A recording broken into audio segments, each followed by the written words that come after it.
está presente aquí. Yo he sentido su poder, su unción mientras oramos. El Señor es misericordioso y siempre nos está acompañando. Amén. Glorifiquemos a Dios, nos ponemos en pie y glorificamos a Dios. La honra al Padre, al Hijo y al Espíritu Santo. Gloria a Dios, gloria a Dios, gloria a Dios. Dale fuerte la fama a Jesucristo, porque Él está presente, amados hermanos, aquí. Él es tan bueno y podemos sentir su presencia cada vez que oramos con todo nuestro corazón, y nos hace derramar lágrimas, nos hace, hermanos, sentir su presencia, nos consuela, nos alivia, hermano, nos da gozo y nos da sabiduría día a día.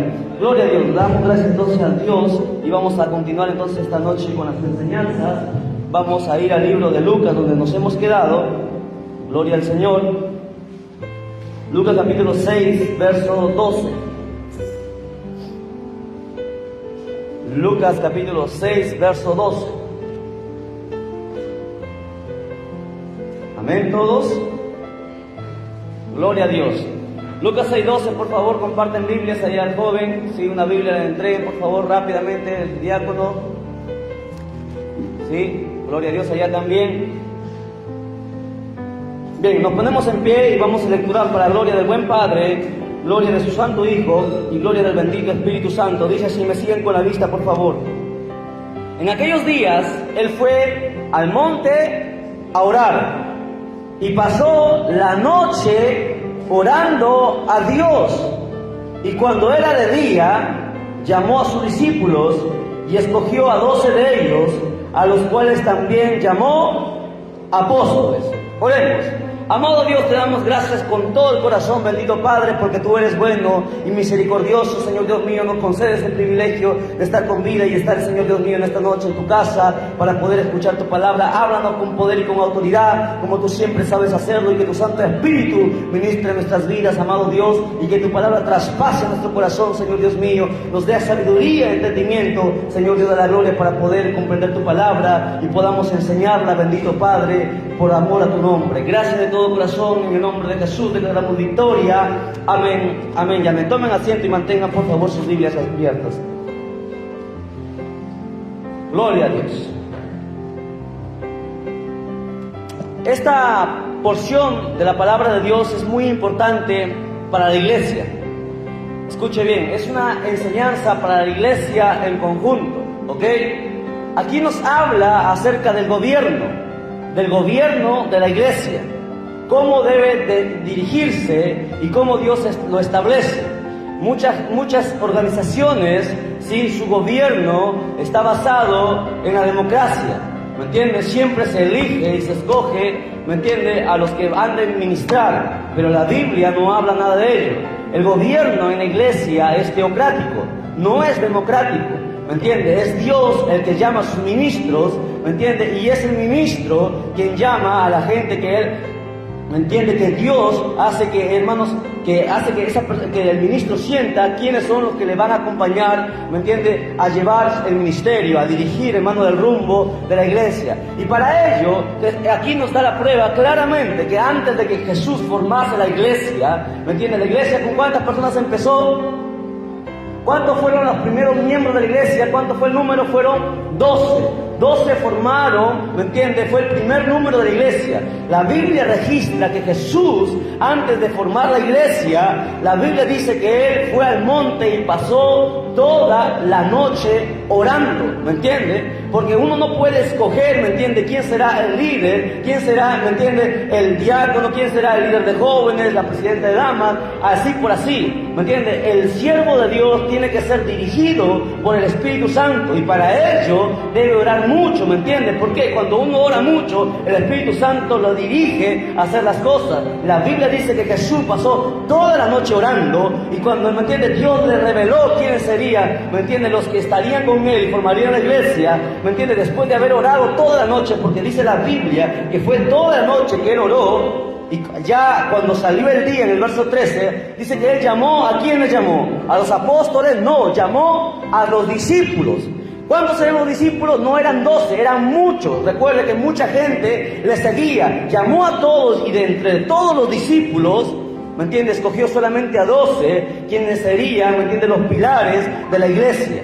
Es así que es el gobierno en el cual Dios establece, ¿me entiende? Dios habla al ministro y el ministro es el que escoge. Eso se llama un gobierno teocrático. Está en el Antiguo Testamento, está en el Nuevo Testamento. En el Antiguo Testamento Dios llama, ¿me entiende?, a Moisés, y Moisés es el que pone a Josué y luego vienen los demás. Es así como funciona. Pero sin embargo vemos nosotros problemas en las iglesias. ¿Por qué? Porque todo el mundo opina, ¿me entiende? Y uno debe aprender que es el ministro, ¿me entiende?, el que está llamado por Dios, el que ve, el que habla directamente con Dios, que me entiende que debe entrar en mucha oración, debe ayunar mucho para saber quiénes serán los líderes. Yo no puedo poner a alguien como líder que recién se ha convertido y que yo no veo frutos, ¿me entiende? Tiene que el ministro, el líder de la iglesia, tiene que orar mucho para que Dios le revele quiénes van a ser los que van a tomar los cargos. Es eso lo que nos revela aquí en la elección de los 12. Ahora, sigamos más abajo en la otra enseñanza. La Biblia dice lo siguiente. Mire, escuche bien. En el verso 19, hay otra enseñanza muy interesante. Dice: y toda la gente procuraba tocarle, porque poder salía de él y sanaba a todos. Ahora, si usted ha leído la Biblia, yo quiero preguntar a la iglesia, si hemos leído nosotros, vamos a ver a alguien, a uno de esos 12 que Jesús escogió, ¿me entiende?, llegando a ese mismo nivel. ¿Quién fue de los 12 que llegó a ese mismo nivel? La gente dice, ¿me entiende?, que Jesús hacía los milagros que él predicaba y la multitud se amontonaba, ¿me entiende?, porque querían tocarlo, porque con solamente tocarlo la gente se sanaba. Y tal eso hemos visto también, hermanos, de la mujer samaritana, del flujo de sangre, que lo tocó, con solamente tocar el borde de su manto, esta mujer sanó. Pero aquí dice la Biblia que fueron muchas las personas que procuraban tocarle para que sean sanas. Ahora, si usted lee la Biblia nos dice claramente, ¿me entiende?, que las señales que Jesús hizo, nosotros, la iglesia, cuando él partiera, Jesús hizo una promesa, que su iglesia haría señales mejores todavía aún que las que Jesús hizo, porque él iba al cielo y dejaba, ¿me entiende?, el Espíritu Santo en esta tierra para que él nos dirigiese. Eso está en Juan, ¿me entiende? Las señales que Jesús hizo, la Biblia dice que nosotros, su iglesia, haríamos mayores señales. ¿Y eso se cumplió o no se cumplió? Aquí en el verso 19 dice que la gente procuraba tocarle porque poder salía de él y sanaba a todos. Y eso se cumplió, ¿me entiende? Jesús nunca mintió, ni una palabra de él cayó a tierra. Porque si usted lee más adelante, la Biblia dice que cuando Pedro pasaba, ¿me entiende?, la gente le tocaba a Pedro, no, ni siquiera le tocaba. La Biblia dice que la sombra solamente de Pedro, ¿me entiende?, pasaba por encima de las personas y la gente se sanaba. Pregunto, ¿cuál fue el mejor milagro? ¿Que la gente tocase a Jesús o que la sombra de Pedro, simplemente la sombra, tocase por las personas y la sombra, ¿me entiende?, y esas personas eran sanadas? ¿Cuál fue el mayor milagro? ¿La de Pedro o la de Jesús? La de Pedro, ¿verdad? Eso no quiere decir que Pedro es mayor que Jesús. No me malinterprete, por favor. Jesús es único, Jesús es Dios. Jesús dio una promesa a su iglesia, les dio poder y autoridad para que todas las cosas que él hizo, él dijo que mayores harían su iglesia, y eso lo vemos cumplido. Pedro, ¿me entiende?, la Biblia habla claramente que tan solo con su sombra la gente ponía a los enfermos a los costados y Pedro pasaba, y conforme Pedro pasaba ni siquiera les tocaba, los enfermos se levantaban. Eso está en la Biblia, en el libro de los Hechos. Cuando nosotros vamos a estudiar, vamos a ver esa parte. Entonces vamos ahora al verso 22. Verso 22. Algo muy importante. Desde el verso 20 vamos a ver las bienaventuranzas que Lucas lo habla. Escuchen, Lucas, nosotros hemos visto las bienaventuranzas en Mateo. Hemos estudiado cuántas son las bienaventuranzas, por si acaso, a ver si se acuerdan. ¿Cuántas son las bienaventuranzas? 9, ¿sí? ¿Recuerdan? Pregúntenle al apóstol Cristiano, le respondieron 10 y perdieron ustedes cuando tuvimos el encuentro. Sí, son 10 los mandamientos, pero 9 las bienaventuranzas. Y las bienaventuranzas en Mateo las describe de una manera y Lucas va de otra manera, lo hace otro enfoque. Y este enfoque es muy interesante. En el verso 20 vamos a leerlo, ¿sí? Para que ustedes entiendan. Dice: y alzando los ojos hacia sus discípulos, decía: bienaventurados vosotros los pobres, porque vuestro es el reino de Dios. Ahora, pregunto a la iglesia, ¿Por qué Jesús dijo que los pobres eran bienaventurados y que de ellos sería el reino de Dios o el reino de los cielos? ¿Qué pasa con los ricos? ¿Qué pasa con ellos? ¿Será que los ricos no van al cielo? ¿Qué dicen ustedes? ¿Será que los ricos no irán al cielo? ¿Sí o no? Ah, muy interesante. Pero ¿por qué Jesús dijo bienaventurados los pobres? La explicación es la siguiente, no me da tiempo de hacer preguntas, voy a explicar rápidamente. ¿Qué sucede? Jesús habló que los pobres eran bienaventurados, ¿me entiende? Porque los pobres, y no está hablando de todos los pobres, está hablando de los pobres, ¿me entiende? Que en su corazón hay una pobreza, hay una mansedumbre, ¿me entiende? Que son humildes de corazón realmente, ¿me entiende? Y que no son vanagloriosos ni son orgullosos. Yo conozco a gente que es pobre, ¿me entiende? Y se cree en la divina pomada, en su casa no tiene ni siquiera donde sentarse, y cuando salen al centro se visten y tratan de aparentar lo que no son, ¿me entiende? Dios dijo, no estaba hablando de la pobreza, ¿me entiende? Económica, estaba hablando de la pobreza, ¿me entiende? Espiritual, de la humildad que había en las personas, ¿me entiende? ¿Por qué? Porque el decir que solamente los pobres van al cielo es cerrado, porque la Biblia registra muchos personajes en la historia, ¿me entiende? Como Abraham, que fue el hombre más rico de la tierra, y la Biblia habla que Abraham está en el cielo. Habla de la Biblia de Job, que como Job no hubo nadie en riqueza, ¿me entiende? Fue el hombre más rico y Dios todavía le dio 7 veces más sus riquezas que él tenía. Y la Biblia habla que él está en el cielo, ¿me entiende? Él está en el seno de Abraham. Entonces, ¿qué pasaba con estos ricos? ¿Me entiende? Que su corazón era pobre. Ellos eran ricos económicamente, pero en su corazón, ¿me entiende? Era pobre. No está hablando de pobreza económica, está hablando de la pobreza espiritual, de la humildad, de la mansedumbre, ¿me entiende? Eran ricos que ayudaban, que se compadecían del pobre, ¿me entiende? Que ayudaban a la gente, que ayudaban a la obra a avanzar. Esa gente, ¿me entiende? Son pobres en espíritu, ¿me entiende? Y son mansos. De ellos está hablando Jesús, que de ellos, ¿me entiende? Es el reino de los cielos. La Biblia dice Jesús, no dijo es imposible, es bien difícil que un rico entre a los cielos. ¿Por qué? Porque la mayoría de la gente rica, ¿me entiende? Es avara, es vanagloriosa, es orgullosa, su mirada está puesta en la riqueza, no le interesa a los demás, ¿me entiende? Y esa gente, ¿me entiende? Nunca entrará en el cielo. Pero sí la gente que no está sus corazones en la riqueza, como Abraham, no le importaba la riqueza, su corazón estaba en Dios, aun cuando era el hombre más rico, él está en el cielo. Entonces de aquí está hablando de acá la Biblia, ¿de qué pobreza? La pobreza que hay en el corazón. ¿Cómo tú eres? ¿Eres humilde? ¿Me entiendes? ¿Eres manso? De eso es lo que Dios está hablando. Bienaventurado toda esa gente, porque de ellos, dice la Biblia, es el reino de los cielos. Verso 21. Bienaventurados los que ahora tenéis hambre, porque seréis saciados.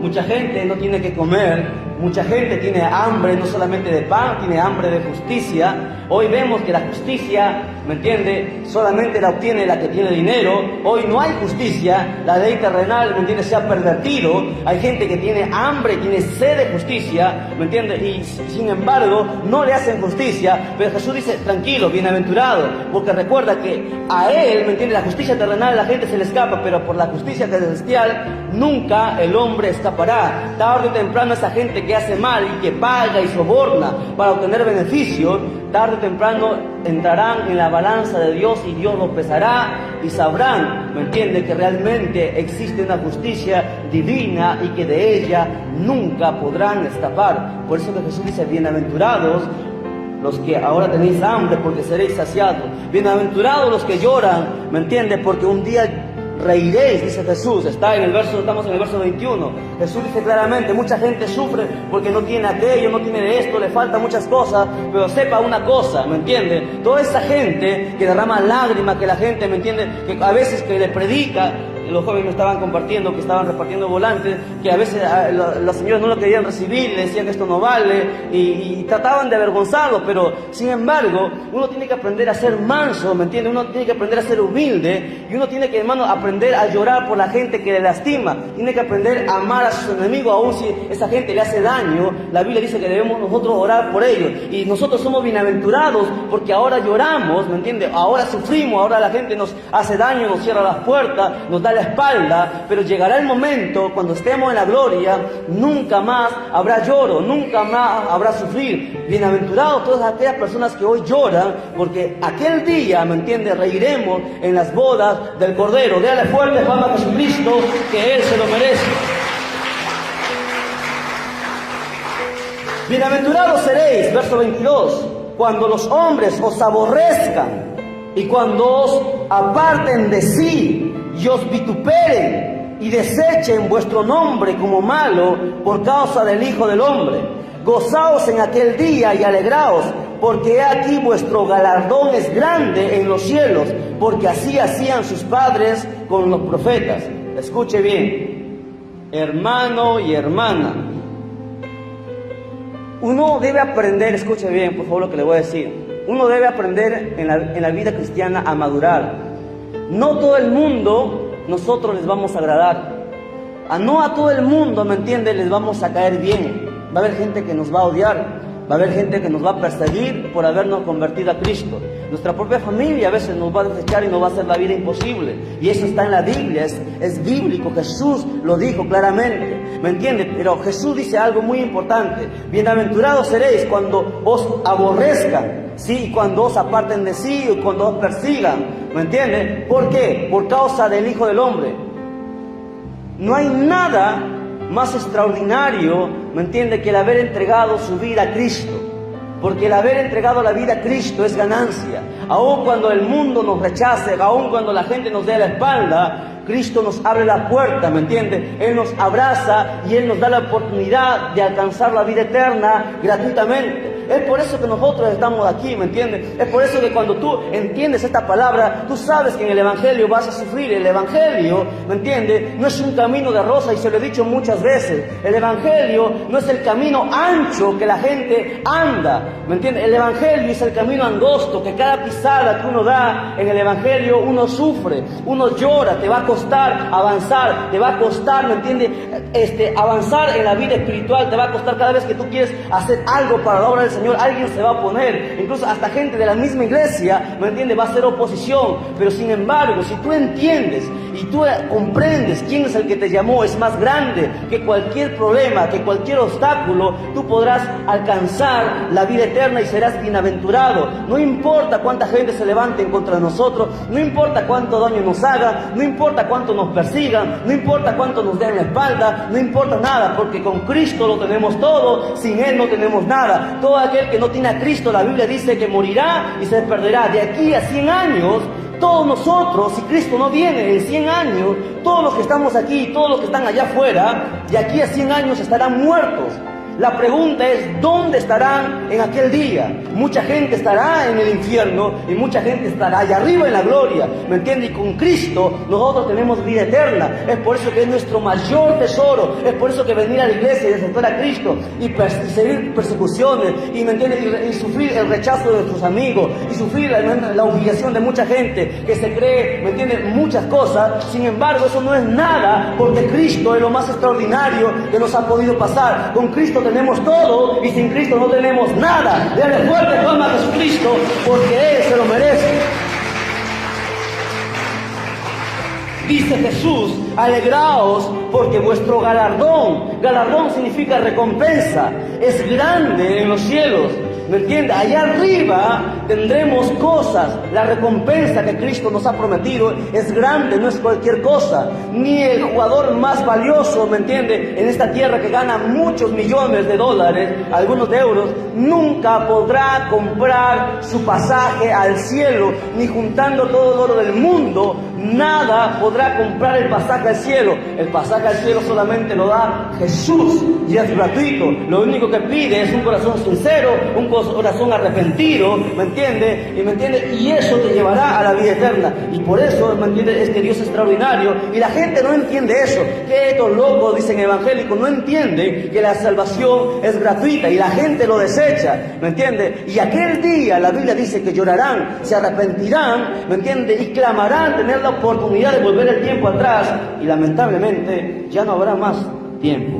La Biblia dice en el verso 26, lea conmigo: ¡ay de vosotros cuando todos los hombres hablen bien de vosotros! porque así hacían sus padres con los falsos profetas. Entienda algo, iglesia, a todo el mundo no le vamos a agradar. Mucha gente no va a creer en nuestro llamado. Mucha gente va a hacer oposición, y esto estoy hablando para la misma iglesia, para los que se han convertido. Mucha gente, ¿me entiende?, está en la iglesia para tropiezo, y no me venga a mirar así, porque eso es bíblico, está en la Biblia. Adentro dice la Biblia que hay trigo y hay cizaña, ¿me entiende? Hay trigo y hay paja. Entiéndalo bien para los que se han convertido. Adentro, ¿me entiende?, habrá mucha oposición, gente que no creerá en tu llamado, gente que te será obstáculo, porque ellos no han podido avanzar y quieren que tú te quedes, pero dependerá de ti, ¿me entiende? Dependerá de usted el avanzar o quedarse, el ir a la gloria o esperar aquí los juicios de Dios. Dependerá de cada uno de nosotros. La Biblia dice claramente, escuche bien, hay de vosotros cuando hablen todos bien de ustedes. A mucha gente, por no caerle mal, ¿me entiende?, por no caerle mal, le dicen todas las cosas bonitas. ¿Para qué? Para caerle bien a todos. Pues aquí no estamos para decirle las cosas bonitas, sea quien sea, ¿me entiende? Aquí estamos para predicar la palabra de Dios, no para agradar a los hombres, no para agradar a las mujeres, no para agradar a la familia, no para agradar al pastor. Estamos aquí para agradar a Dios y hacer su voluntad, ¿me entiende? No le vamos a agradar a todos, aunque les duela, aunque nos aborrezca, aunque nos miren mal, ¿me entiende? Nosotros estamos aquí para hacer la voluntad de Dios. Entiéndalo, por favor. La gente que hable de nosotros, la gente que murmure de nosotros, eso no tiene nada que ver. Eso nosotros tiene que, hermanos, que hacernos, ni siquiera cosquillas tiene que hacernos. ¿Por qué? Porque hemos sido llamados para Cristo. Cristo nos ha llamado, no nos ha llamado el hombre, no nos ha llamado el pastor, es Cristo que nos ha llamado. Y cuando tú perseveres, aunque la gente se oponga, ¿me entiendes?, sabremos y tú sabrás que el llamado que tuviste fue genuino, porque fue Cristo el que nos llamó y no fue los hombres. Si el hombre te llamó, tú mismo te llamaste, tú verás que caerás. Pero si Cristo te llamó, ¿me entiendes?, pase lo que pase, tú continuarás y serás, hermano, fiel hasta la venida de nuestro Señor Jesucristo. Bendito sea el Señor. Dele fuerte palma a Cristo, porque Él está presente y bueno es. Bueno es el Señor. Verso 27. La hora siempre es nuestro peor enemigo. Gloria a Dios. El sábado sí vamos a tener mayor tiempo para las enseñanzas. Gloria a Dios. Capítulo 6, verso 27. Dice así: pero vosotros, los que oís, os digo, amad a vuestros enemigos, haced bien a los que os aborrecen, bendecid a los que os maldicen y orad por los que os calumnian. Esto es bien difícil, ¿verdad?, para muchos. No es fácil perdonar, no es fácil olvidar, no es fácil, ¿sí o no? Cuando alguien te hace algo, es bien difícil. A veces en tu corazón está esa herida, está ahí, pero tú tienes que aprender a perdonar, tienes que aprender a olvidar, a pasar las cosas, porque si no lo haces, y aquí hay un grave peligro, si no lo hacemos, tenemos el peligro de haber perdido nuestro tiempo en la iglesia. El que no perdona, la Biblia dice que Dios no le perdonará. El que no ama a su enemigo, la Biblia dice que no alcanzará la vida eterna, está perdiendo su tiempo. Hay que aprender a orar por nuestros enemigos, aprender a orar por los que os persiguen, ¿me entiendes? Si alguien te hace mal, no puedes vencer al mal con mal. Si alguien te hace mal, devuélvele un bien. Y esa fue la enseñanza principal de Jesús. Y es por eso que los religiosos nunca, ¿me entiende?, hicieron caso. Es por eso que los religiosos planearon y crucificaron al Maestro. ¿Quién cree que crucificó a Jesús? ¿Fue acaso los romanos? No. La Biblia dice que los mismos judíos le tendieron trampa, los mismos sacerdotes, ¿me entiende?, los que sabían supuestamente la palabra de Dios. Fueron ellos los que traicionaron a Jesús y lo entregaron a los romanos para que los crucificasen. La gente más pecadora es la gente religiosa, ¿sabía usted? Gente religiosa. Y hay un peligro en el volverse religioso. ¿Por qué? Porque la religión, ¿me entiende?, mata. La religión nos salva. Cristo no es religión. Cristo es vida y vida en abundancia. Cristo cambia, Cristo transforma, Cristo te da fruto, ¿me entiende? A través del Santo Espíritu hay frutos. Yo lo sé. Pero ¿sabes qué? El secreto está en orar. Cuando tú oras, ¿me entiendes? Dios sana tu corazón. Cuando tú te metes en la oración, no estoy hablando de 10 minutos como mucha gente tiene acostumbrado a orar 10 minutos, media hora, una hora, ¿me entiendes? Yo estoy hablando de que tú te metas en oración y te zambulles en oración horas y horas para que Dios sane tu corazón, para que Dios cambie tu corazón, porque la Biblia dice que el corazón es perverso. Jeremías dice claramente que el corazón es perverso, ¿me entiende? Nadie puede, usted dice, no, que el hermano es bueno, que el hombre es bueno, que el varón es bueno, que esa señorita, esa joven es buena gente, yo la conozco, no le he visto hacer nada malo, pero tú no conoces su corazón. Si tú supieras todo lo que esa mujer o ese hombre piensa, a veces tú te sorprenderías, ¿me entiendes? Cara vemos, corazones no sabemos, pero Dios discierne el corazón. Y ahí está el problema de toda persona, en el corazón. El corazón tiene que ser sanado. ¿Y cómo es el corazón sanado? A través de la oración. Si tú no oras mucho, tú no vas a aprender a perdonar. Y siempre en ti va a haber ese rencor, siempre en ti va a haber ese celo. Hay que orar mucho para que Dios quite y limpie el corazón. Si no alcanzamos eso, corremos un grave peligro, porque Jesús lo dice. Mira, lee conmigo el verso 31. Dice, como queréis que hagan los hombres con vosotros, así también haced vosotros con ellos. Tú quieres que te hagan un bien, pues aprende a hacer bien también, ¿me entiendes? Aprende a hacer bien para que la gente también haga contigo bien. Porque si amáis a los que os aman, ¿qué mérito tenéis? Dice Jesús. Porque también los pecadores aman a los que le aman. Escucha, los pecadores solamente aman a los que le hacen bien. Pero nosotros, la iglesia, somos diferentes. Nosotros amamos al que nos hace bien y al que nos hace mal. No puedo amarlo, pues me meto a orar, me meto a ayunar para que Dios me ayude a orar por esa persona y Dios tenga misericordia y haya un día en que Dios transforme su corazón y yo me sentiré gozoso sabiendo que a través de la oración, Dios me usó en la oración para que ese corazón, esa alma, esa persona sea cambiada y un día cuando Cristo venga, Él alcance la vida eterna. Ese es el mayor gozo, es la mayor victoria que todo cristiano debe tener, ¿me entiende? El aprender a amar a los enemigos, el aprender a perdonar, aun cuando la gente, ¿me entiende? Aun cuando la otra persona esté equivocada y tú estés en lo correcto, tienes que aprender, ¿me entiende? A pedir perdón, tienes que aprender a perdonar, porque si no lo haces, pues lamentablemente no nos podemos vestir, porque para el cielo no podemos ir. Esa es una gran verdad. Para el cielo no nos vistamos porque no vamos a ir, ¿me entiendes? Porque Dios conoce nuestro corazón, sabe lo que hay en el corazón. Hay que aprender a perdonar. Amén. Así dice Jesús, así dice la palabra. Bien, hasta ahí vamos a llegar, ya la hora nos ha ganado. Nos ponemos en pie, glorificamos a Dios fuertemente y continuamos la enseñanza el día de mañana o el día sábado. Glorificamos a Dios. La honra sea al Padre, la honra sea al Hijo, la honra sea al amado Espíritu Santo. Gloria a Dios, gloria a Dios, gloria a Dios.